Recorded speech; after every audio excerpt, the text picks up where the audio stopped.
దేవుని పరిశుద్ధ నామమునకు మహిమ కలుగునుగాక. హల్లెలూయా. శబ్దం హల్లెలూయా. హల్లెలూయా. చాలా సంతోషం పిల్లరా. దేవుడు ఇటు రీతిగా ఈ 11వ మాసంలో 2వ ఆదివారం ఆయన సన్నిధానంలో ఆయన నామాన్ని స్తుతించడానికి, ఆరాధించడానికి చక్కటి శ్రేష్టమైన అనుకూలమైన సమయాన్ని మనకు అనుగ్రహించారు. అందుని బట్టి ఆయన గణనామానికి మహిమ, ఘనత, ప్రభావం కలుగునుగాక.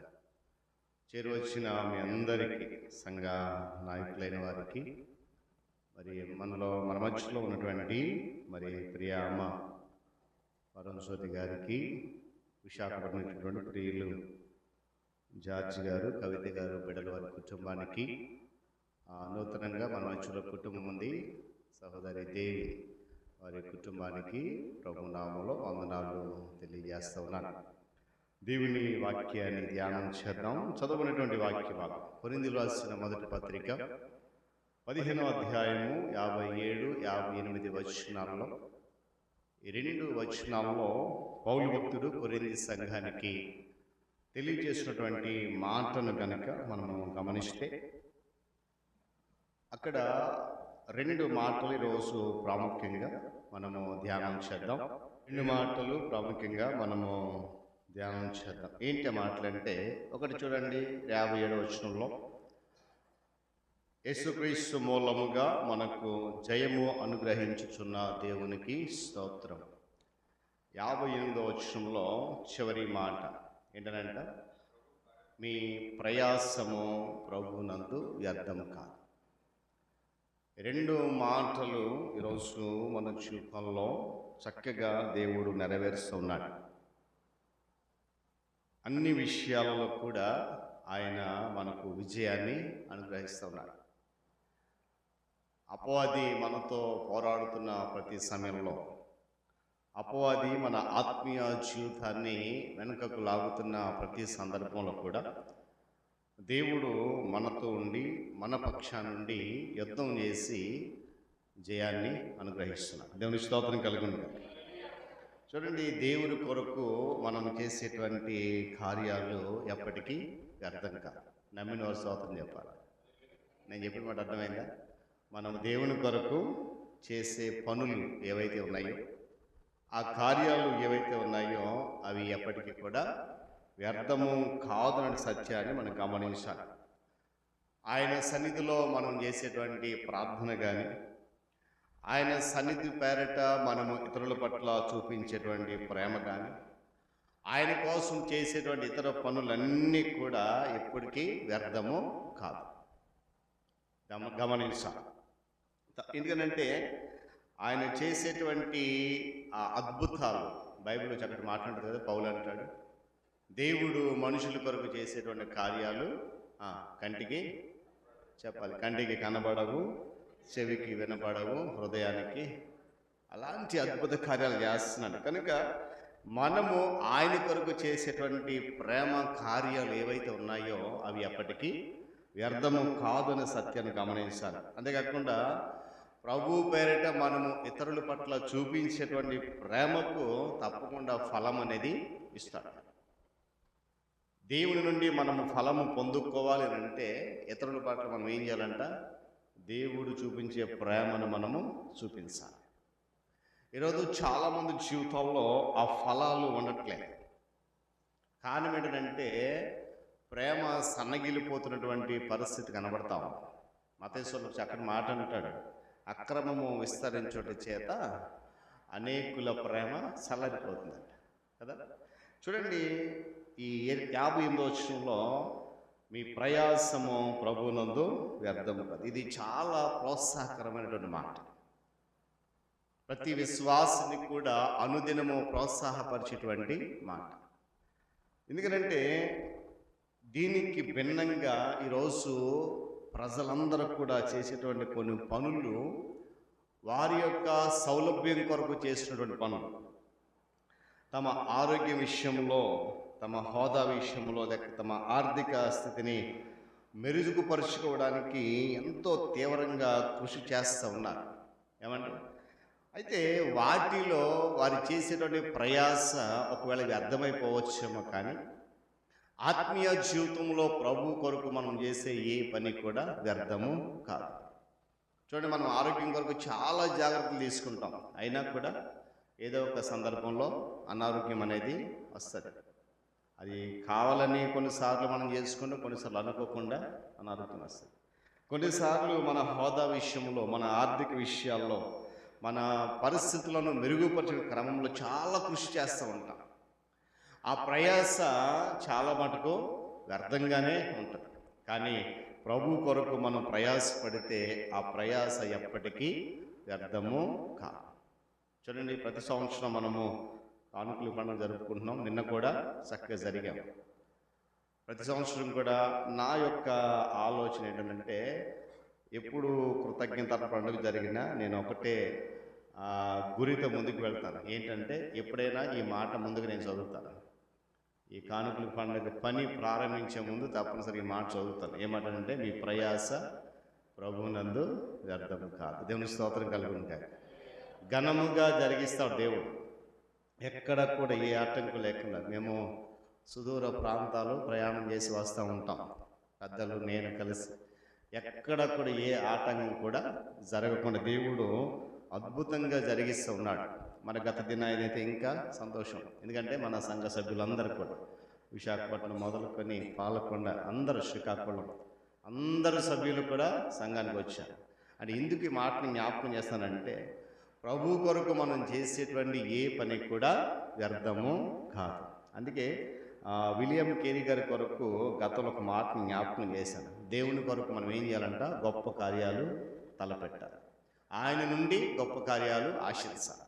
మనం ఆయన కొరకు గొప్ప కార్యాలు చేస్తేనే ఆయన నుండి మనం గొప్ప కార్యాలు ఆశించాలి.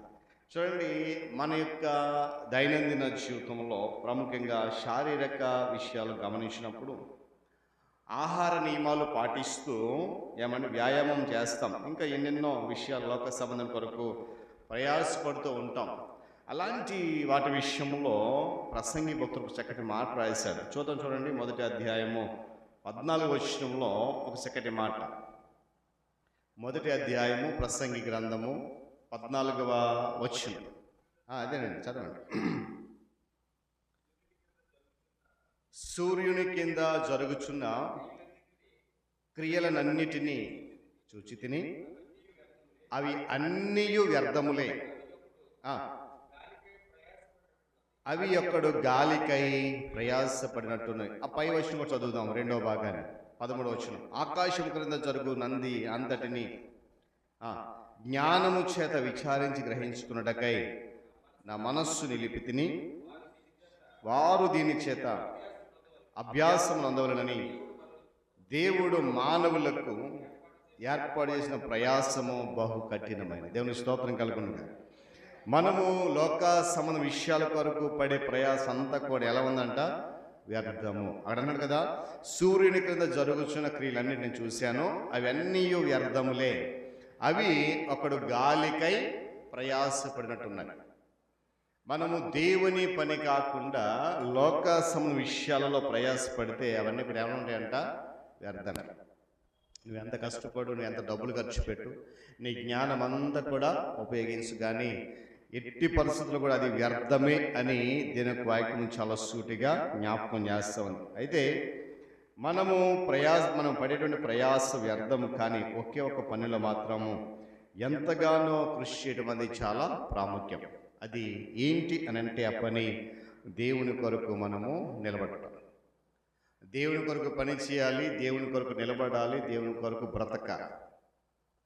ఆ విషయాలలో గనక మనము ప్రయాస పడితే ఆ ప్రయాసము ఎప్పటికీ కూడా వ్యర్థము కానివాడు దేవుడు. దేవుని స్తోత్రం కలుగును గాక.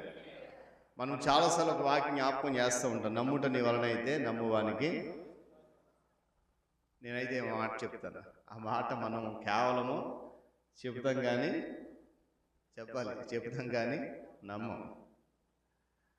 చాలా గట్టిగా చెప్తాం, బల్లబుద్ధి మరీ చెప్తాం, నమ్ముట నీ వలన అయితే, కానీ ఆ నమ్మకము మనకు లేదు. చాలా సందర్భాల్లో ఆ మాట అయితే చదువుతాం కానీ ఆ మాటను పాటించే క్రమాన్ని మనము అందిపుచ్చుకోవాలనే విషయాన్ని కూడా మనము గమనించాలి. ఎందుకంటే మనము చేసేటువంటి పని, ప్రాముఖ్యంగా దేవుని కొరకైనటువంటి పని, దానికి నిరంతరం కూడా నిలిచేటువంటి విలువ ఇస్తాడు దేవుడు. మనం ఏదైతే ప్రభు పని కొరకు ప్రయాసపడతామో నిరంతరము కూడా నిలిచి ఉండేటువంటి విలువనిస్తాడు, ఆయన ఘనతను ఇస్తాడు.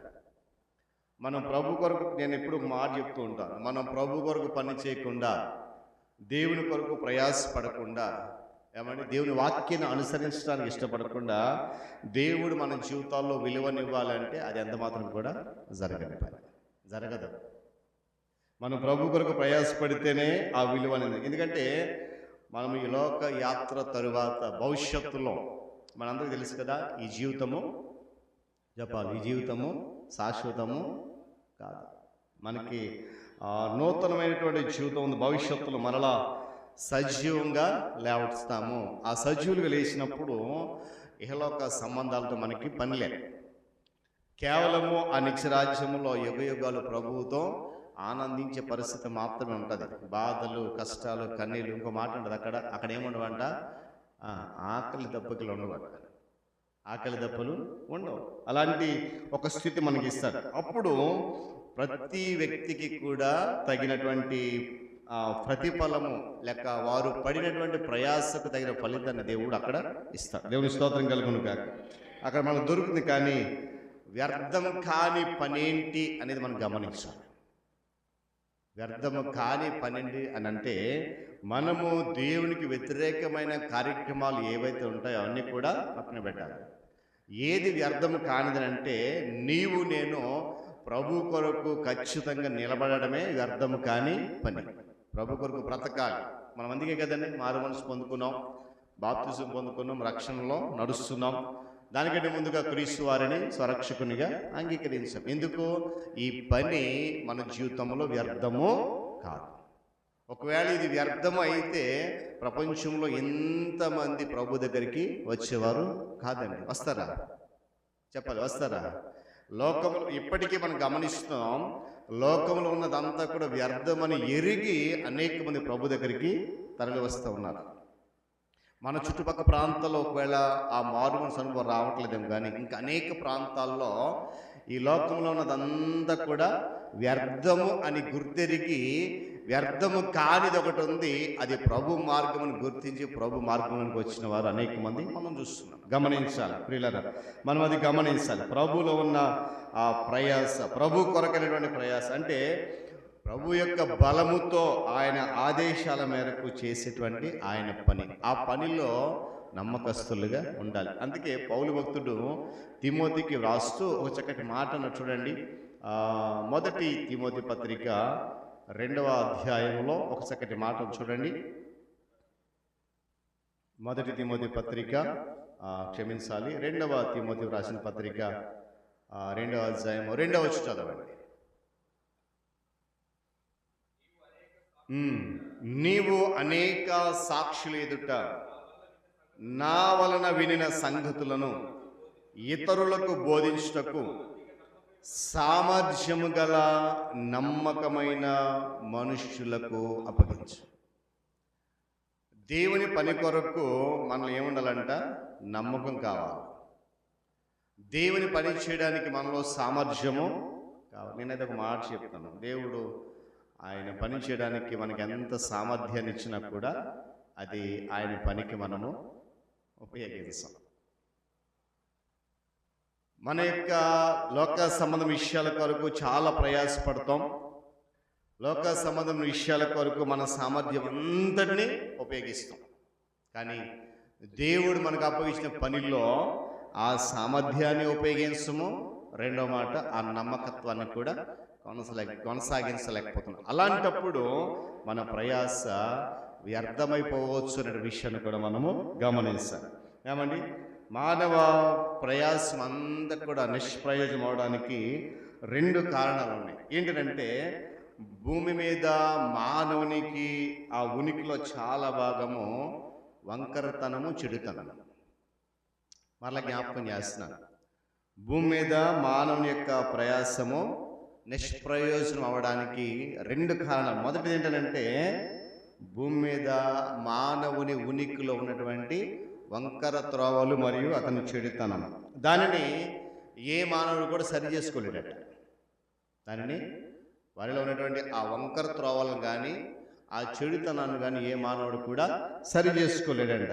రెండోది ఏంటంటే సంతృప్తికరమైన సంపూర్ణమైన జీవితానికి కావాల్సినటువంటి ఎన్నో మనిషికి కొదువుగా ఉన్నాయి. అసలు అతడి అవన్నీ ఏంటో కూడా ఆ మనిషికి తెలియదట. అవేంటో తెలియకపోతే ఇక వాటిని ఎలా సంపాదించుకుంటాడు? అర్థమైందండి? రెండు కారణాలు. ఒకటి, భూమి మీద తన ఉనికిలో ఉన్నటువంటి వంకర త్రోవను చెడుతనాన్ని సరి చేసుకోలేడు. రెండవది, సంపూర్ణమైన జీవితానికి కావాల్సినది ఎన్నో కొదువుగా, ఆ కొదువు ఏంటో కూడా అసలు ఏంటో తెలియదట. తెలియనప్పుడు మానవుడు దాన్ని సంపాదించుకోవడానికి కూడా అవకాశము లేదు. అలాంటి ఆ రెండు విషయాలు మానవుడు పడే ప్రయాసానికి నిష్ప్రయోజనాలుగా కనబడతా ఉన్నాయి. ఈరోజు నేను అంటాను, అట్టి స్థితిలో మనం ఉండొద్దు. నేను ఇప్పుడు ఒక మాట జ్ఞాపకం చేస్తాను కదా, మీకా గ్రంథంలో చెప్పండి, మనుషుడా ఏది ఉత్తమమో అది నీకు తెలియచేయబడింది. ఆ మాట నేను ఎప్పుడు చదువుతూ ఉంటాను. దేవుడు మనకి తెలియజేసినంతా కూడా మంచిది, ఉత్తమమైనది. అలాంటి దానిని మనము ప్రభు పని కొరకు ఉపయోగించుకుని ఉంటే నిష్ప్రయోజకులుగా ఉండిపోతున్న విషయాన్ని కూడా గమనించాలి. చూడండి, అది ప్రసంగి గ్రంథము 9వ అధ్యాయంలో ఒక మాటను చూడండి, 11వ వచనంలో. ప్రసంగి 9:11 మరొక మాటను చూడండి. చదువుదామా? ప్రసంగి గ్రంథము 9వ అధ్యాయం 11వ వచనం. మరియు నేను ఆలోచింపగా సూర్యుని క్రింద జరుగుచున్నది నాకు తెలియబడెను. వడిగలవారు పరుగులో గెలవరు, బలము గలవారు యుద్ధమునకు విజయమందరు, జ్ఞానము గలవారికి అన్నము దొరకదు, బుద్ధిమంతులకు వలన ఐశ్వర్యము కలగదు, తెలివి గలవారికి అనుగ్రహము దొరకదు. ఇవన్నీ అదృష్టవశము చేతనే, కాలవశము చేతనే అందరికీ కలుగుచున్నాయి. ప్రసంగం చెప్తున్న మాటలు ఇవన్నీ. అంటే మనిషికి ఆధ్యాత్మికంగా ఏదేదో కొదువు ఉందో తెలిసి కూడా దాన్ని సంపాదించుకోవడానికి ప్రయాసపడట్లేదు. అది చెప్తా ఉన్నాడు భక్తుడి. ఈరోజు మనకు అన్నీ తెలిసినప్పుడు, ప్రభు కొరకు ఏది మంచిది ఏది వ్యర్థమైనది తెలిసినప్పుడు, వ్యర్థమైన వాటిని విడిచిపెట్టి అవసరమైన వాటిని మనం ఏం చేయాలంటే హత్తుకోవాలి. అప్పుడే ఆ ప్రభువునందు మనం పడే ప్రయాస వ్యర్థము కాకుండా ఉంటున్న విషయాన్ని నేను జ్ఞాపకం చేస్తున్నాను. దేవుని రాజ్య సువార్త ప్రకటించడం అనేది, దేవుని వాక్కును విస్తరింప చేయడం అనేది భూమి మీద అత్యంత ప్రాముఖ్యమైనటువంటి పని. దేవుడు ఏమన్నాడంటే, మీరు వెళ్ళి ప్రకటించండి, ప్రజలు విన్నా వినకపోయినా ఆ పని మనము చేయాల్సిందే. ఎందుకంటే మార్కు సువార్తలో అన్నాడు కదా, నమ్మి బాప్తిసం పొందితే రక్షించబడతారు, నమ్మకపోతే శిక్షకు అర్హులవుతారు. అందుకే ప్రభు ఏమన్నాడంటే, మీరు వీళ్ళ పని చేయాలి, వారు విన్నా వినకపోయినా ప్రకటించాలి. ప్రభు వారు తన సువార్త పనులు చేసిన పని అదే. ప్రజలు విన్నా వినకపోయినా ఆయన బోధించుకుంటూ వెళ్ళాడు. ఆ మాటలు సత్యము అని నమ్మిన వారు ఆయనను వెంబడించారు, నమ్మని వారు వెనకకే ఉండిపోయారు. కనుక ఇప్పుడు భూమి మీద మనకున్నటువంటి అత్యంత ప్రాముఖ్యమైన పని ఏదైనా ఉందనంటే అది దేవుని రాజ్య సువార్తను ప్రకటించడం. నేను మరలా జ్ఞాపకం చేస్తాను, ప్రజలు విన్నా వినకపోయినా ప్రకటించాల్సిన పని మన మీద ఉంది. ఎందుకంటే పౌలు అంటాడు కదా, సువార్త ప్రకటించాల్సిన భారము నా మీద ఉంది, సువార్త ప్రకటించకపోతే నాకు శ్రమ. కనుక ఆ పని మనము చేసిన అవసరం ఉంది. ఎందుకంటే ఆ ప్రయాసము ఎప్పటికీ వ్యర్థము కాదు. చూడండి, మనం విత్తనాలు వేస్తూ ఉంటాం, రకరకాల పళ్ళు కానివ్వండి, పువ్వులు కానివ్వండి, కూరగాయలు కానివ్వండి, రకరకాల విత్తనాలు వేస్తాం. ఒక నమ్మకంతో ఆ విత్తనాలు వేస్తాం, ఏదో ఒక రోజు ఇవి ఫలిస్తాయి. అలాగే ఆధ్యాత్మికంగా వాక్యం అనే విత్తనం చేత పట్టుకుని మనము ప్రయాసపడితే, వాక్యం అర్థం కదా, వాక్యమును ప్రకటించము, సమయమందును అసమయమందును ప్రయాసపడు అన్నట్టు. అది ఏదో ఒక రోజు ఆ విత్తనం ఏం చేస్తుందంట, ఫలించడానికి అవకాశం ఉంది. ఆ విషయాన్ని మనం గమనించాలి. ఎప్పటికీ వ్యర్థము కాదు. ఎందుకంటే ప్రజలు రాజ్య వ్యర్థమాన్ని విని దానికి ప్రతిస్పందించినప్పుడు మనం ఎంత ఆనందిస్తామో. అందుకే ప్రభువునందు మనం ప్రయాస వ్యర్థము కాదు అని ఎరిగి మనం ముందుకు వెళ్ళాలి. చూడండి, మన సంఘానికి ఒక అలవాటు ఉంది. మనం ఏ పని చేసినా ప్రభు పని అని చెప్పి ముందుకు వెళ్తూ ఉంటాం. కనుక ఏ పని కూడా వ్యర్థముగా ఉండదు విషయాన్ని కూడా మనం గమనించాలి. చూడండి, మరొకటి ఏంటంటే దేవుని ఎడల మనకున్నటువంటి ప్రేమ, దేవుని పట్ల మనకున్న భయం వల్లనే మనము చెడు జీవితాన్ని విడిచిపెట్టగలిగితే, దేవుని వలన దేవుని మీద ఉన్నటువంటి భయము భక్తితో ఆ వంకరతను విడిచిపెట్టగలిగితే ఆయన తన గొప్ప కనికరముతో నిత్య జీవానికి వారసురాలుగా చేస్తాడు. దేవుని స్తోత్రం కలుగును గాక. చెప్పాలి హల్లెలూయా. మన జీవితాన్ని ఎలాంటి వ్యర్థమైన వాటికి ఉపయోగించుకుంటారు, మన జీవితంలో ఎలాంటి అనవసర విషయాల కొరకు ప్రయాసపడకుండా కేవలం అవసరమైనది ఇదే అని దాని కొరకు ప్రయాసపడితే ఏమైనా ఉపయోగిస్తే ఆ యొక్క శ్రేష్టమైనటువంటి దీవెన అనేది దేవుడు మనకి ఇస్తాడు. ఒకవేళ మనము మన యొక్క జీవితాన్ని వ్యర్థమైన వాటికి ఉపయోగిస్తే దేవుని యొక్క ఆశీర్వాదం పొందుకోలేమనే విషయాన్ని కూడా మనం గుర్తించాలి. మన ప్రయాస ప్రభువునందు వ్యర్థము కాకుండా మనం బ్రతకాలి. చూడండి, దేవుడు మన అనుక్షణం కూడా దీవిస్తూ ఎప్పుడు కూడా మన మీద తన కోపాన్ని చూపించకుండా, తన ఉగ్రతను చూపించకుండా, కనీసము శిక్షకు గురి చేయకుండా ఎప్పుడు కూడా మనల్ని దీవిస్తూ వెళ్ళిపోతూ ఉంటే మానవుడు ఏం చేస్తాడంటే నిష్ప్రయోజనమైన వాడిగా ఉండిపోతూ ఉంటాడు. కారణం ఏంటంటే ఎన్ని తప్పులు చేసినా, ఎంత చెడు త్రోవ నడిచినా, ఎలాంటి బ్రతికి దేవుడు దీవిచ్చేస్తున్నాడులే, నేను ఎంత ప్రయాసపడినా అది ఫలాన్ని ఇస్తుందిలే అనేటువంటి యొక్క విధానం వెళ్ళిపోతున్నాడు. అయితే అలాంటి జీవితంలో కనుక దేవుడు ఒక్కసారంటూ శ్రద్ధ తీసుకుంటే ఏమండి, మనం ప్రయాసపడే ప్రయాసం అంతా కూడా అర్థమైపోతుంది. ప్రజలు వినడానికి నిరాకరించినా కూడా మనం పొందుకున్న విలువైనటువంటి సువార్తను అనేకులకు ప్రకటించాలనే సత్యాన్ని ఇక్కడ మనం గమనించాలి.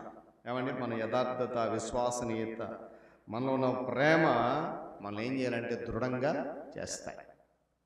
మరి రోజు ఆ యథార్థత, ఆ విశ్వసనీయత, ఆ ప్రభు ప్రేమ ఎంతమందిలో అయితే ఉందో వాటి చేత వారు దృఢపరచబడి ప్రభువునందు ప్రయాసపడితే వారు ధన్యులు అని దేవునికి వాక్యం జ్ఞాపకం చేస్తారు.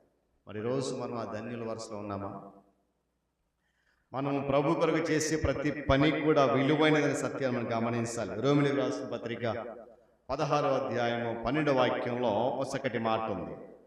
రోమిలికి రాసిన పత్రిక 16వ అధ్యాయము 12వ వాక్యం, ప్రభువునందు ప్రయాసపడు త్రుఫైనాకును త్రుఫోనాసాకును వందనములు, ప్రియురాలకు పెరిసిస్నకు వందనములు, ఆమె ప్రభువునందు బహుగా ప్రయాసపడు. ఏమనంట ప్రభువునందు ప్రయాసపడే వారందరికీ కూడా ధన్యత. ప్రభువునందు ప్రయాసపడే వారందరికీ ధన్యులు. ఈరోజు మనం చూడండి, రోమా సంఘములో విశ్వాసులందరూ కూడా ఏం చేశారంటే ప్రయాసపడ్డారు ప్రభు కొని. అందుకే పౌలు రోమా సంఘాన్ని బహుగా ప్రేమించటం మనం చూస్తాం. కొంత విశ్వాసులు ప్రయాసపడ్డారు, మరికొందరు అధికంగా ప్రయాసపడ్డారు. మరి రోజు మనలో ఎంతమంది ప్రయాసపడుతున్నాం, ఎంతమంది అధికంగా ప్రయాసపడుతున్నాం కదా? దేవుడు మన సంఘాన్ని హెచ్చించుకోవాలి. మనం ఇంకా అత్యధికమైన ప్రయాసపడాలి ప్రభు పని కొరకు. ఆలోచన చేయాలి. దేవుని కొరకు నిలబడేవారు ఎప్పుడు కూడా వృధాగా ప్రయాసపడరు.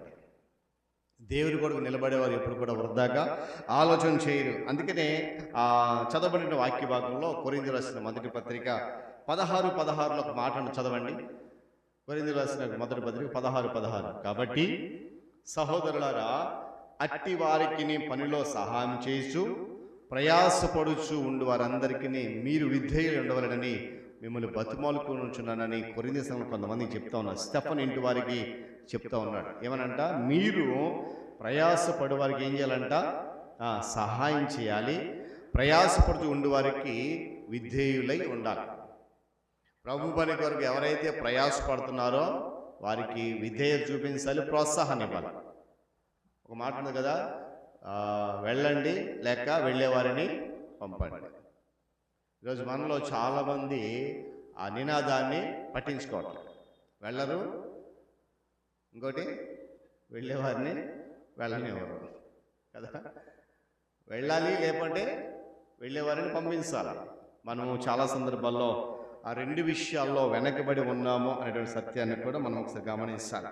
కనుక నేను మళ్ళా జ్ఞాపకం చేస్తున్నాను, దేవుని కొరకు ప్రయాసపడేవారు వృధాగా ప్రయాసపడరు.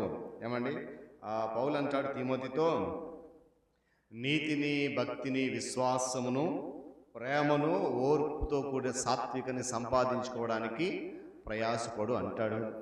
2వ తిమోతి పత్రిక 4:2 ఏమంటాడండి? మనం దేని కొరకు ప్రయాసపడాలంట? నీతి కొరకు ప్రయాసపడాలి, భక్తి కొరకు ప్రయాసపడాలి, విశ్వాసం కొరకు ప్రయాసపడాలి, ప్రేమను, ఓర్పును, సాత్వికని ఇవన్నిటిని సంపాదించుకునేడానికి ప్రయాసపడాలి. కారణం ఏంటంటే ఇవి మనకి మార్కెట్లో దొరికే వస్తువులు కాదు. గమనించాలి. నీతి కానీ, భక్తి కానీ, విశ్వాసం కానీ, ప్రేమ కానీ, ఓర్పు కానీ, సాత్విక కానీ మనుషుల దగ్గర దొరికేవి కావు. వాటి కొరకు లోకంలో మనం ఎంత ప్రయాసపడినా అవి మనకి దొరకవు. అవి దొరికే ఒక్కొక్క చోటు ఎవరంటే ప్రభు పాదాల దగ్గర. దేవుని స్తోత్రం కలుగును కనుక వాటిని సంపాదించుకోవడానికి మనం ప్రయాసపడాలి. ఏమండి, అపవాది ద్వారా కలిగే ప్రేరణ నుండి పారిపోవాలి. తర్వాత ఏమంటాడంటే వాక్యాన్ని ప్రకటించడానికి మనం ఏం చేయాలంటే ప్రయాసపడాలి. దేవుని యందు బహుగా ప్రయాసపడిన భక్తులు అనేక మంది బైబిల్ కింద ఉన్నారు. అడంటాడు వాక్యమును ప్రయాసపడము, సమయమందును అసమయమును ప్రయాసపడిన విషయాన్ని ఉంటున్నారు. అంటే ఆ సమయము ఎప్పుడు అవకాశం ఉన్నప్పుడు ప్రభు పని కొరకు మనం ప్రయాసపడాలి.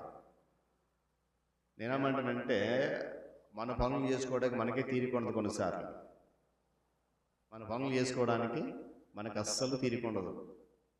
ఒకవేళ ఎవరైనా సావుకులే కావచ్చు, తోటి విశ్వాసులే కావచ్చు, అమ్మ ఈ పని చేద్దాం ప్రభు కొరకు అంటే, ఊరుకోండి మా పని చేసుకోవడానికి మాకు ఖాళీ లేదు, ఇంకా ఆ పనికి ఏమొస్తాం మేము. వాక్యం అంటుంది దేవుని వాక్యం ప్రకటించడానికి సమయం అనక అసమయం అనక మనము ప్రయాసపడాలి. ఆ ప్రయాస ఎప్పటికీ వ్యర్థము కాదని సత్యాన్ని గమనించాలి. బైబిల్ గ్రంథంలో చాలామంది బహుగా ప్రయాసపడిన భక్తులు ఉన్నారు. వారందరినీ మన జీవితాలకు మాదిరిగా ఎంచుకోవాలి. వారిలో ఏ ఒక్కరి జీవితాన్ని మనం మాదిరిగా తీసుకున్నా ఏమండి మనం ప్రభు కొరకు బలముగా ప్రయాసపడడానికి ఇష్టపడతాం. ఏమండి వారిలో పౌలు మనకి ప్రథముడిగా కనిపిస్తాడు. చూద్దామా, కొరింథీ రాసిన మొదటి పత్రిక 15వ అధ్యాయము 10వ వచనం చూడండి ఒకసారి. 15:10 మొదటి కొరింథీ పత్రిక. అయినను, జాగ్రత్తగా గమనించాలి ఈ మాటలు వినండి. అయినను నేనేమై ఉన్నానో అది దేవుని కృప వలనే అయ్యున్నాను, మరియు నాకు అనుగ్రహించబడిన ఆయన కృప నిష్ఫలము కాలేదు. కానీ వారందరికంటే నేను ఎక్కువగా ప్రయాసపడితిని, ప్రయాసపడినది నేను కాను, నాకు తోడైన దేవుని కృప. దేవుని స్తోత్రం కలుగును గాక. చెప్పాలి గట్టిగా హల్లెలూయా. ఏమన్నా అందరికంటే నేను ఎక్కువ ప్రయాసపడ్డాను, అయితే ప్రయాసపడినది నేను కాదు, నాకు తోడైనటువంటి దేవుని కృప. అందుకే ఈ మాట, మన ప్రయాస ప్రభువునందు వ్యర్థము కాదు. ఎందుకంటే మనం చేసే ప్రతి పని వెనక దేవుని కృప మనకు తోడే ఉంటుంది. దేవుని స్తోత్రం కలుగును గాక. మరొక వాక్యం చదువుతాం చూడండి. 2వ కొరింథీ పత్రిక 11వ అధ్యాయము 23వ వచనం. 2వ కొరింథీ పత్రిక 13వ అధ్యాయము 23వ వచనం. 11:23.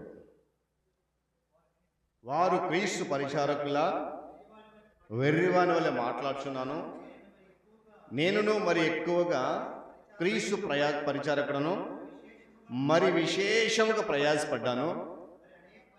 అనేక పర్యాయములు చెరసల్లో ఉన్నాను, అపరిమితముగా దెబ్బలు తిన్నాను, అనేక బారులు ప్రాణాపాయములలో కూడా. దేవుని స్తోత్రం కలుగును గాక.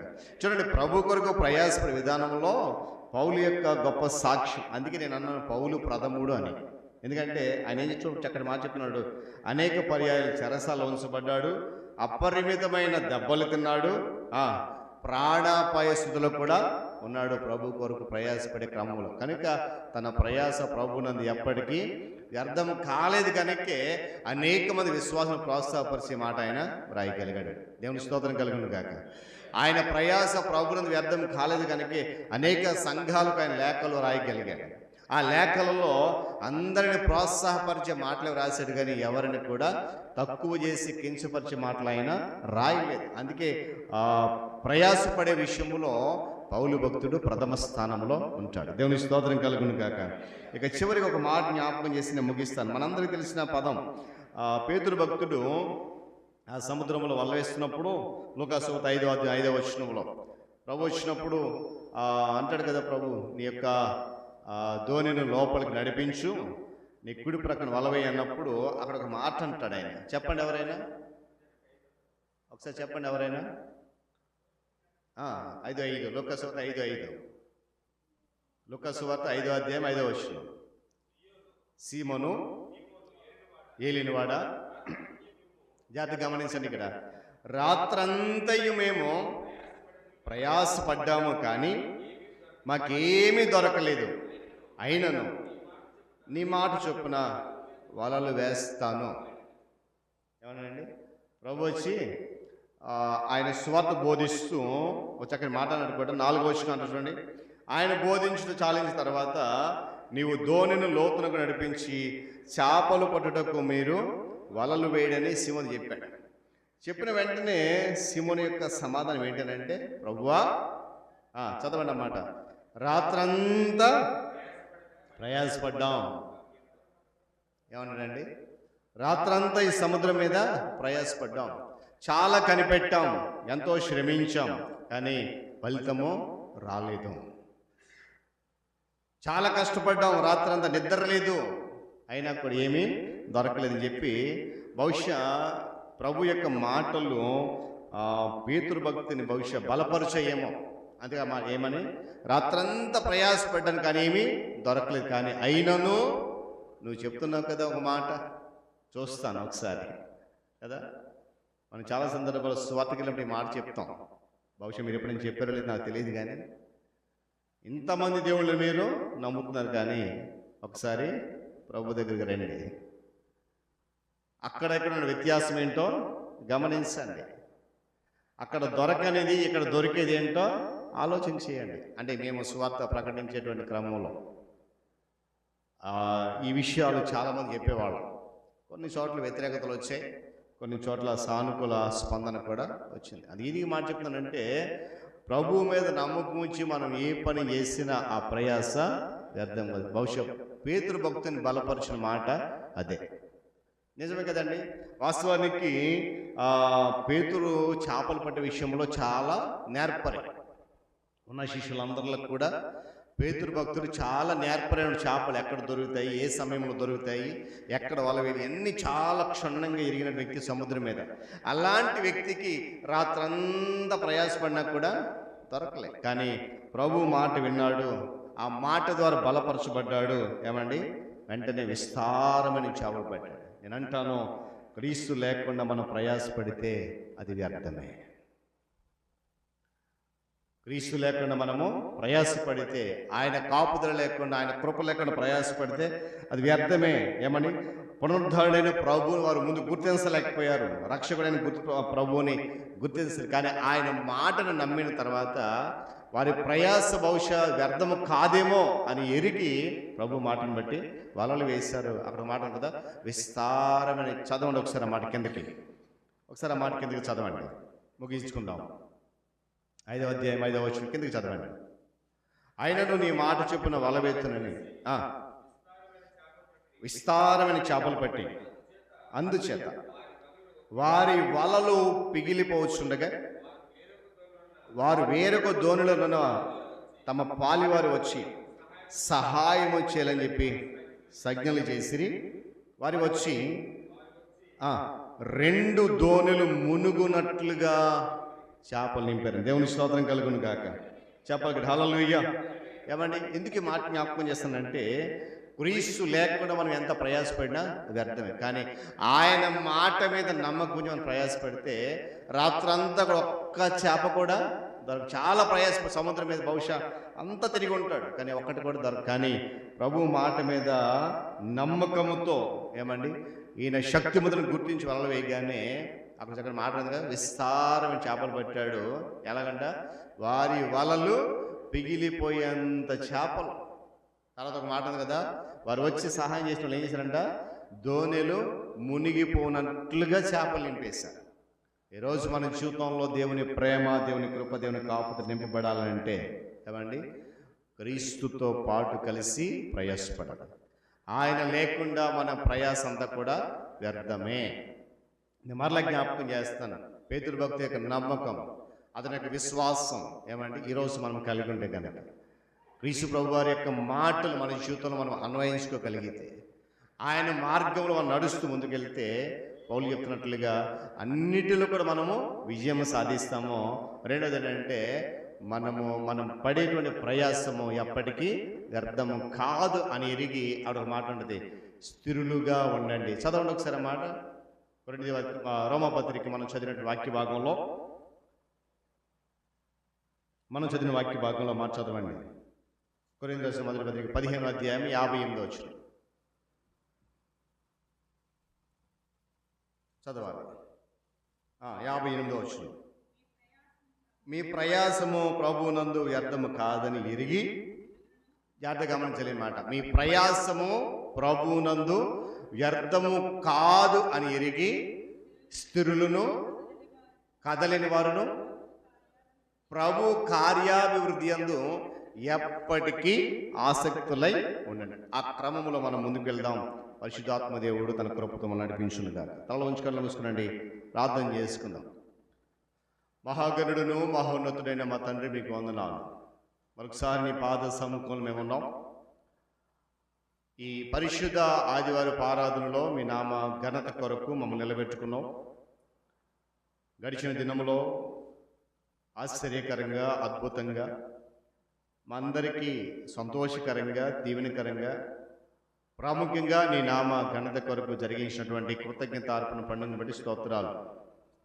మరి నాయన, మా ప్రయాసము మీ యందు వ్యర్థము కాదు అని మేము గుర్తించడానికి గత దినాన మా జీవితంలో, మా సంఘంలో చేసిన అద్భుత కార్యాన్ని బట్టి స్తుతులు చెల్లిస్తూ, దాన్ని బట్టి నమ్మి మేము ముందుకెళ్ళే కృప దయచేయండి.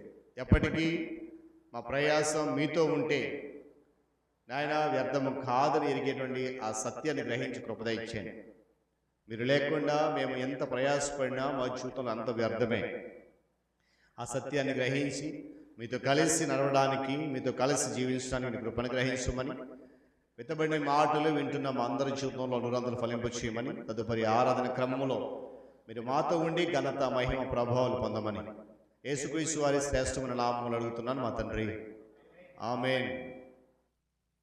మంచిది. పిల్లల సంఘంలో సంఘ ప్రకటనలు విందాం.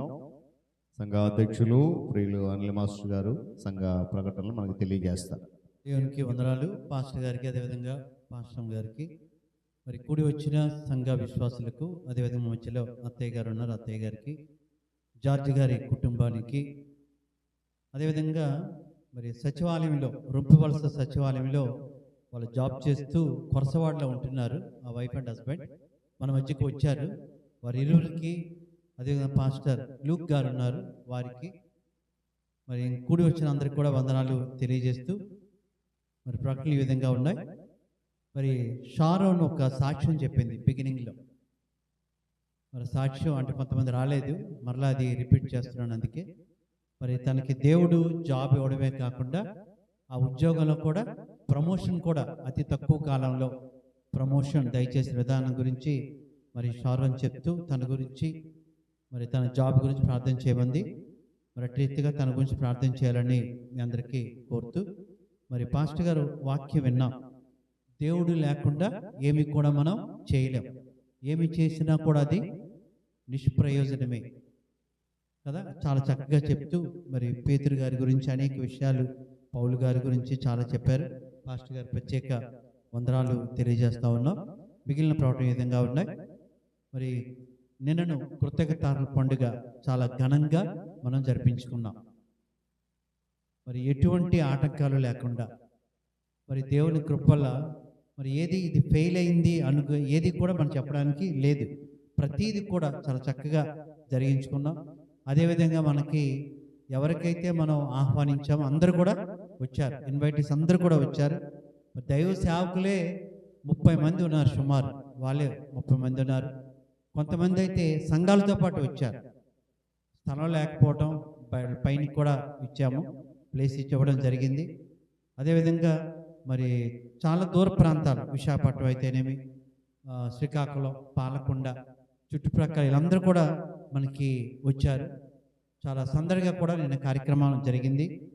అదేవిధంగా మరి ఇదంతా ఎలా జరిగింది అంటే కేవలం దేవుని తాలూకా కృప. మనం బిగినింగ్లోనే ప్రార్థన చేసుకున్నాం. మీకు తెలుసో లేదో, ఏది ఒక ప్రారంభించిన పాస్టర్ గారితో ప్రార్థన చేయించేవాళ్ళం. ఒక పాటలు షీట్స్ అనుకోండి, దానికి ప్రార్థన. ఇన్విటేషన్స్ అనుకోండి, దానికి ప్రార్థన. ఎవరికైనా చెప్పడానికి వెళ్తే దానికి ప్రార్థన. అంటే ప్రతిదీ ప్రార్థన లేకుండా ఏది జరగలేదు కానుకల పండుగ. కాబట్టి దేవుడే దీన్ని చక్కగా మరి జరిగించాడు. అదేవిధంగా స్పీకర్ గారు కూడా మరి బిషప్ డాక్టర్ మధు మనోహర్ గారు విజయనగరం నుంచి తొందరగా వచ్చారు. చాలా చక్కగా గంట ఎవ్వరు కూడా కదలలేదు, అంత చక్కగా వాక్యం కూడా ఆయన చెప్పారు. మరి టైం లేదు, ఆయన ఒక స్వతహాగా ఒక మంచి సింగర్ కూడా, చాలా చక్కగా పాటలు పాడతారు. కాబట్టి మరి ఆయన కూడా చాలా చక్కగా నడిపించారు. చక్కగా వాక్యం కూడా మనకు ఉంది. అదేవిధంగా మరి లంచ్ విషయం చూస్తే, భోజనాలు మనం అక్కడ పెట్టాం, ఎప్పుడు లేదు. ఇక్కడ ఎటువంటి ఇది కూడా జరగలేదు, క్లీన్ చేసుకోవడాలు అవన్నీ జరగలేదు. మరి లంచ్ కూడా చాలా చక్కగా సాటిస్ఫైడ్గా అందరూ కూడా, సుమారు చాలా లేట్ అయింది. మేమైతే సుమారు 3:30-4 అయింది భోజనం చేసినప్పుడు. అంటే చాలా చక్కగా భోజనం కూడా, అంటే అక్కడ భోజనం ఇబ్బంది జరగలేదు సమయం. ఎందుకంటే మీరు గమనించారు, మధ్యలో 2 సార్లు, ఒకసారి లస్సీ ఇచ్చాం, ఇంకోసారి డ్రింక్ ఇచ్చాం. ఎందుకంటే లేట్ అవుతుందని ఎవరు కూడా ఇబ్బంది పడకూడదు, ఎండని వేడని దాహంకి బయటికి వెళ్ళడం కానీ. ఎందుకంటే మనకు తెలుసు భోజనం ఎలాగా లేట్ అవుతుంది. కాబట్టి అది సప్లై చేయడం, భోజనాలు ఒక ప్లాన్డ్గా అక్కడ చేసుకున్నాం. మరి భోజనం గురించి కూడా ముందు రోజే కొన్ని టీమ్స్ వేసాం. టీమ్స్ వేస్తూ సూపర్వైజర్లు వేసాము. అంతేకాకుండా ఎవరు ఏ కౌంటర్లో కూర్చోవాలో కూడా చెప్పాం. ఇక్కడ ఏంటంటే ఎక్కడ మనం నువ్వు ఇది చేయని కాదు. పెరుగు దగ్గర ఒకరు ఉండాలి, ఖచ్చితంగా వాళ్ళే ఉంటారు. చికెన్ దగ్గర ఒకరు, మటన్ దగ్గర ఒకరు, ప్రతిదీ కూడా 2 టీమ్స్ వేసాం. ఆ టీం లీడర్ ఒకదానికి సతీష్ గారు, లారెన్స్ గారు. అదేవిధంగా వైట్ రైస్ 2 కౌంటర్లు పెట్టాం. వైట్ రైస్ కూడా ఎవరు వేయాలి. అంతే కూడా రిజర్వ్ స్టాఫ్ కూడా వేసాం, ఎలక్షన్స్ లాగా. ఇన్ కేసు వాళ్ళు మిస్ అయ్యలేదు అనుకోండి, ఆ ప్లేస్లో వాళ్ళు లేరనుకోండి, రిజర్వ్ స్టాఫ్ వేసాం. అంటే ఎక్కడ వచ్చేవాళ్ళు ఎక్కడ ఎటువంటి శ్రమ పడకుండా ప్రతిదీ కూడా మన దగ్గరుండి వెళ్ళి వడ్డించాలి, కొసరు వడ్డించాలని చాలా చక్కగా వేసాం. చాలా చక్కగా జరిగింది. అంతేకాకుండా ఫుడ్ కూడా చాలా టేస్టీగా ఉంది. చాలా ఎక్కడ కూడా ఎటువంటి ఇబ్బంది లేకుండా చాలా టేస్టీగా ఉంది, చక్కగా నడిపించాం. అదేవిధంగా అక్కడ మన మల్లేశ్వర మాస్టర్ గారు తన ప్రత్యేక వందనాలు. ఎందుకంటే అక్కడ ఉంటూ చాలా చక్కగా దాన్ని ప్లాన్ అక్కడ తను చేశారు, అక్కడ జరిగింది. మరి ఇక మిగతా చూస్తే మరి క్వైర్ వారు, మరి ఇక్కడ పాటల గురించి చూస్తే మరి చాలా చక్కగా ఇక్కడ ప్రజెంట్ చేయడమే కాకుండా ఇక్కడ చక్కగా ప్రజెంట్ చేశారంటే ఎంత కష్టపడి ఉంటారో చూడండి. ప్రతిరోజు కూడా సతీష్ బెహ్రా గారి ఆధ్వర్యంలో క్వైర్ ఆయన చెప్పడం. అంటే ఇప్పుడు ఎందుకు ఇవన్నీ చెప్తున్నారంటే దూర ప్రాంతాలు ఉన్నారు కాబట్టి మనం పడ్డ కష్టాన్ని తెలియజేస్తా ఉన్నాం. ఏదో పాటలు పాడి ఏదో వచ్చేయడం కాదు, సమయం కూడా రాత్రి చేస్తాం. వేకుజామున కూడా వచ్చారు, 5 గంటలకు ఉన్నారండి ఇక్కడ క్వైర్ టీం. ఈ క్వైర్లు ఎందరైతే పాల్గొన్నారో 5 గంటలకి ఆ పళ్ళన్నీ పెడుతూ చీకటితో, 5 అంటే ఇంట్లో, ఇక్కడ 5 అంటే ఇంట్లో ఎన్నికి బయలుదేరాలి, 4:45 బయలుదేరాలి. చీకటి, వాళ్ళందరూ కూడా రావడం. మరి మేనా టీచర్ గారు ఆ చీకట్లో అదే అన్నం తనకి, ఎందుకంటే వాళ్ళు అక్కడి నుంచి రావాలి, పడిపోతారేమని భయం. ఎటువంటి లేకుండా చాలా చక్కగా ఆ క్వైర్ వాళ్ళందరూ కూడా మరి నడిపించారు. మరి అందరికి కూడా ప్రత్యేక వందనాలు. చక్కగా దాన్ని ప్రజెంట్ చేశారు. అదేవిధంగా మనం కొన్ని ఆక్షన్స్ వేసుకున్నాం, ఇక్కడ వస్తువులు వేలం వేసాం. చాలా చక్కగా మనకి కొన్ని మనం అనుకుని ఇక్కడోలే పాడారని, కానీ ఆన్లైన్లో కూడా పాడారట. మనకు కొన్ని వినిపించలే. ప్రత్యేకంగా ఈరోజు తెలుస్తాం టిక్కు అట. ఎవరో ఏదో కర్టెన్ చేస్తే అక్కడి నుంచి ఒక అమౌంట్ చెప్పాడు, ఆ అమౌంట్ మనకి వినబడలేదు. మనకి నేను చెప్తున్నాను అంటున్నాడు, ఎవరికి వినపడలేదు. ఫోన్లు చేస్తే మనం ఎవరు లిఫ్ట్ చేయట్లేదు, ఇంట్లో లేవు. తెల్లవారి తెలిసింది. అంటే ఈ ప్రోగ్రామ్ అంతా కూడా లైవ్ కూడా చాలా చక్కగా మరి పాస్టర్ గారి గురించి లైవ్ కార్యక్రమం ఎటువంటి డిస్టర్బెన్స్ లేకుండా ఇక్కడ టీవీలో ప్రతి దగ్గర బయట కూడా చూశారు. లైవ్లో కూడా ఆక్షన్లో పాడారంటే నిజంగా ఎంత సంతోషం చూడండి, చాలా చక్కగా ఇచ్చేశారు. అదేవిధంగా ఇక నా ఇన్విటేషన్స్ గురించి ఒక మాట, మేము ఒక లిస్ట్ రాసుకున్నాం ఎక్కడికి వెళ్ళి ఎవరికి ఇవ్వాలి, ఎందుకంటే ఏ పేరు మిస్ అవ్వకూడదు. అయితే కొన్ని తగ్గించాం. ఉదాహరణ పాలకొండ అనుకోండి, మనం బెహరా ఫ్యామిలీస్కే ఇచ్చాం. కొంతమంది అక్కడ డీసీటీఓ ఒక అతను ఉన్నారు, ఆనందరావు గారు అండి, రిటైర్డ్ అతనికి ఎప్పుడు ఇస్తాను సరే ఇవ్వలే అంటే ఎందుకు, అక్కడ కూడా ఉంటుంది, మనం వెళ్తే కానుక గురించి అనుకుంటారని. కానీ ఆయన తెలుసుకొని ఈ రవి బెహరా వాళ్ళతో పంపించారట. ఏం కొరసూడాలి, మా ఇంటికి రాలేదు ఈసారి, ఇస్తూ ఉన్నాం కదా, ఆయన కానుక కూడా వాళ్ళతో పంపించారు. అంటే వాళ్ళు ఎదురు చూస్తారు. అంటే మనం ఎవరికి దీన్ని బట్టి ఏంటంటే మనం ఒక ప్లాన్డ్గా వాళ్ళు వస్తారని, కానీ ఒక ఇచ్చేయడం అంటే దాన్ని ప్లాన్డ్గా వెళ్ళాలి. అలాంటివి కూడా ఉన్నాయి, చాలా సంతోషం. అదేవిధంగా దీన్ని అందరూ కూడా కలిసి చేసాం. పాస్టర్ గారు దాన్ని ముందుంటూ ఏ పలానా చేయాలి, ఇది చేస్తే బాగుంటుందని ఆయన ఒక డైరెక్షన్ చేస్తూ మనందరికి నడిపించారు. పాస్టర్ గారు ప్రత్యేక వందనాలు. ఈ సమయంలో మరొక అప్రిసియేషన్ అంటే మన మధ్యలో మదన్ అండ్ మనోహర్ నిజంగా వండర్ఫుల్ అచీవ్మెంట్ ఇచ్చారు.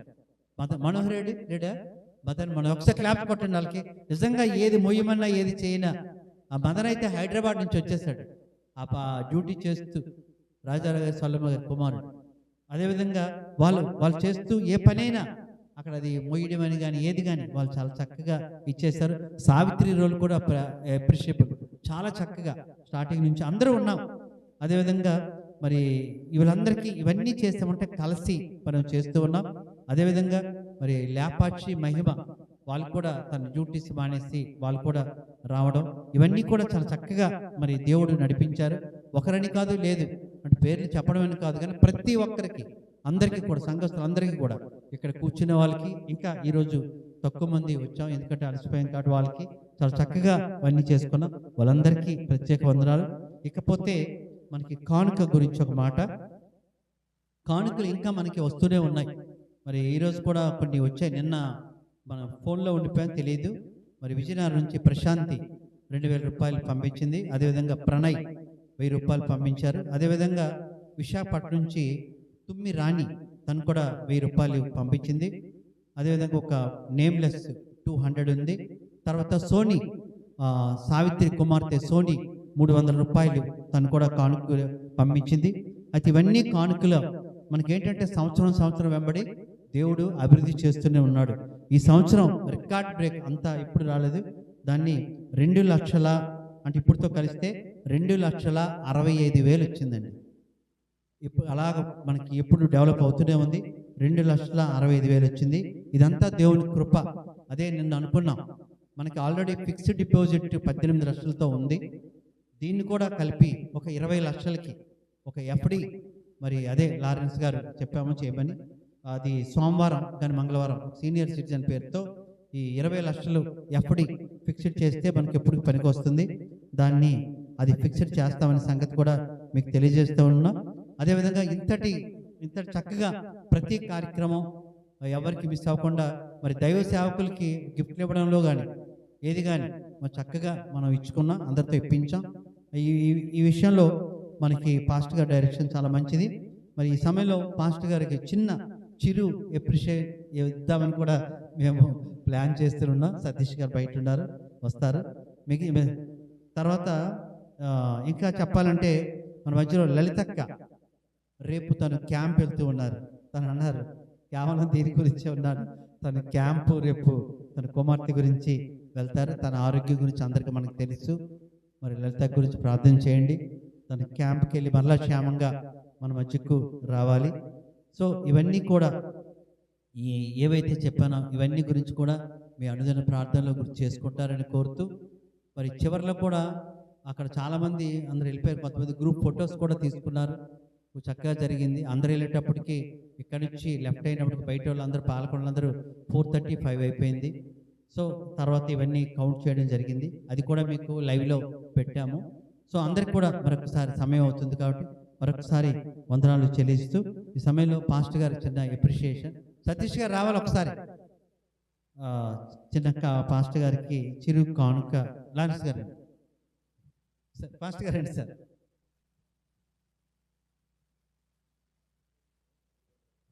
ఒకసారి క్లాప్స్ కొడదాం. చిన్న చిరు కానుక. సో ఇవన్నీ గురించి కూడా మరి ప్రార్థన చేయండి. ఇలాంటి కార్యక్రమాలు అందరూ కూడా కలిసి ఎప్పుడు చేయాలని, ఇతరులకు ఒక మన సంఘం ఆదర్శంగా మార్గదర్శకంగా ఉండాలని కోరుతూ ఇంతటితో ఈ ప్రకటనని ముగిస్తున్నాను. Thank you. అందరం లేచి నిలబడదాం. ముగింపు ప్రార్థన, ప్రభు ప్రార్థన ఆశీర్వాదంతో ఆరాధన ముగించుకుందాం. అందరం లేచి నిలబడి తల ఉంచి కళ్ళు మూసుకుందాం. ప్రార్థన చేద్దాం. దేవుడు దినదినము మనలను నన్ను కృపలో నడిపిస్తూ ఉన్నాడు, కాపుదల ఇస్తూ ఉన్నాడు, ఆశీర్వాదము దీవెన కుమ్మరిస్తూ ఉన్నాడు. కనుక మనము ప్రభు కొరకు ప్రయాసపడదాం, ప్రభు పనిలో ప్రయాసపడదాం, సంఘ అభివృద్ధి కొరకు ప్రయాసపడదాం. ఎందుకంటే ఆయన యందుండి మనం ప్రయాసపడితే అది ఎప్పటికీ వ్యర్థము కాదని స్థిరమైన విశ్వాసముతో, కదలనటువంటి నమ్మకముతో మనము ముందుకు ఆసక్తితో కొనసాగుదాం. దేవుని వాక్యము మనల్ని ఏదైతే హెచ్చరించిందో, ఏదైతే మనల్ని బలపరిచిందో, ఆ హెచ్చరికలను బట్టి, ఆ ఇచ్చినటువంటి బలమును బట్టి మన విశ్వాస జీవితం ముందు కొనసాగిస్తూ మన యాత్రను కొనసాగిద్దాం. ప్రార్థన చేసుకుందాం. ఈ సమయంలో మన మధ్యలో అమ్మ వరుణ్ జ్యోతి గారు ఉండడం సంతోషం. అమ్మ మనలను ముగింపు ప్రార్థన నడిపిస్తారు. ప్రభుని ప్రార్థన ఆశీర్వాదంతో ఆరాధన క్రమాన్ని ముగించుకుందాం. ప్రార్థన. కృపామయుడైన మా ప్రభువా, జీవము గల మా తండ్రి, నీ ఘననామమునకు వేలాది స్తుతి స్తోత్రములు చెల్లించుకొనిచున్నాం రాజా. ప్రభువా, నీ యొక్క మహాకృప కనికరము మీరు మమ్మల్ని నడిపించినటువంటి విధానం అంతటి కొరకు మీకు స్తోత్రాలు చెల్లించుకొనిచున్నాము. గత కానుకల నుంచి నా తండ్రి ఈ సంవత్సరపు కానుకల పండుగ వరకు మీరు మమ్మల్ని నడిపించిన విధానం కొరకు మీకు స్తోత్రాలు. మీరే నా ప్రభువా దైవజనుల్లో ఉండి నా ప్రభా మేము ఎలాంటి కానుకలను సమర్పించవలనో నా తండ్రి మీరు మాకు విషదపరచుటకు మీకు స్తోత్రాలు తండ్రి. నీ నామ మహిమకు కొరకు నా తండ్రి సమస్తాన్ని మా తండ్రి మీరు వాడుకొని ఉన్న విధానం కొరకు మీకు స్తోత్రాలు. అలాగనే మేము నా తండ్రి నీలోన ఆశీర్వదింపబడి ఉన్నటువంటి నీ కృపంతటి బట్టి నీకు స్తోత్రాలు చెల్లించుకుంటున్నాము. అయోగ్యులమైన మమ్మల్ని మీరు జ్ఞాపకం చేసుకున్నారు తండ్రి.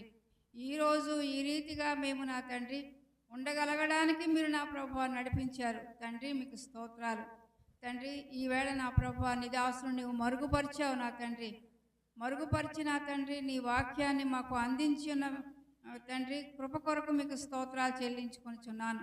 మేము ఎలాగున ప్రయాసపడాలో మా ప్రయాస వ్యర్థము కాకుండా నిమిత్తము నా ప్రభువా నా తండ్రి మీ కృప మాకు ఎలాగో అవసరమై ఉన్నదో నా తండ్రి మీ కృప కొరకై మేము ఎదురు చూచువారమై ఉండులాగున నా తండ్రి మనఃపూర్వకముగా మీ సన్నిధిలో మేము లోబడి నా ప్రభువా తండ్రి వంగి నా ప్రభువా ప్రార్థించువారమై ఉండడానికి మా జీవితాలు నా ప్రభువా నా తండ్రి నిన్ను చూపగలగడానికి నా తండ్రి అట్టి జీవితాలను మా అందరికీ అనుగ్రహించమని వేడుకొనిచున్నాను తండ్రి. వాక్యము విని నా తండ్రి మేము ఇచ్చటి నుంచి వెళ్ళిపోవట కాదు కానీ ఆ వాక్యము నా తండ్రి మా యొక్క జీవితాలని నా తండ్రి రూపకల్పన చేసినగా ఉండాలి తండ్రి.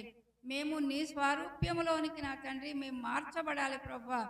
మీ సువాసనలు నా తండ్రి వెదజల్లబడాలి తండ్రి. అట్టి బ్రతుకులను మాకు దయచేయమని వేడుకొంచున్నాను ప్రభువా. నీకు స్తోత్రాలు తండ్రి. వచ్చినటువంటి నా తండ్రి ప్రతి బిడ్డను నా ప్రభువా మీరు దీవించి ఆశీర్వదించండి తండ్రి. ప్రతి బిడ్డ నా ప్రభువా ఈ లోకములో నా తండ్రి మీరు మాకు జీవితాలు ఇచ్చున్నంత వరకు నా తండ్రి నిన్ను చూపగలిగేలాగున నా తండ్రి ఆశీర్వదించి నడిపించమని వేడుకొనిచున్నాను. వారి ప్రయాస నా తండ్రి వ్యర్థము కాకుండా నిన్ను నా తండ్రి మహిమపరిచేదిగా ఉండులాగున కృప చూపించమని వేడుకొనిచున్నాను. ఈ సేవకుని కుటుంబాన్ని ఆశీర్వదించండి ప్రభువా తండ్రి.